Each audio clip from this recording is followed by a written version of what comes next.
Welcome to movie leaks channel.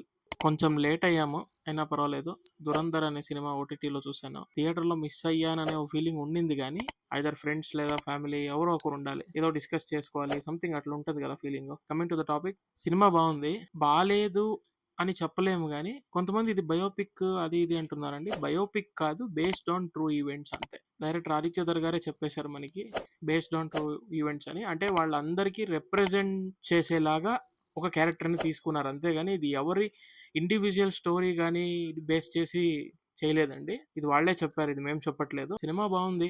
చూడొచ్చు. Not bad. ఎందుకంటే violence అంటే మళ్ళీ మనం ట్రైలర్‌లో వైలెన్స్ చూస్తాం గానీ, సినిమాలో వైలెన్స్‌కి జస్టిఫికేషన్ ఉంది. ఊరికే ఏదో వైలెన్స్ పెట్టాలని పెట్టలేదు సినిమాలో. వైలెన్స్‌కి కూడా జస్టిఫికేషన్ ఉంది. ఆ క్యారెక్టర్ ఎందుకు అలా బిహేవ్ చేస్తుందనే దానికి జస్టిఫికేషన్ ఉంది. సో, ఇంకా రిమైనింగ్ ఎట్లుంటుంది ఏమనేది మనం పార్ట్ 2 చూసాక తెలుస్తుందనే ఓ హోప్ ఉంది. So, we'll see. ఎందుకంటే ఇప్పుడు పార్ట్ 1 ఎవరైతే ఓటీటీలో చూసుంటారో వాళ్ళు డెఫినెట్‌గా 'ద రివెంజ్' రిలీజ్ అయింది కదా మొన్న టీజర్. పార్ట్ 2 రివెంజ్ చూడడానికి డెఫినెట్‌లీ థియేటర్‌కి వెళ్తారని మాకు అనిపిస్తుంది. సో, అంతే guys. Thank you for watching.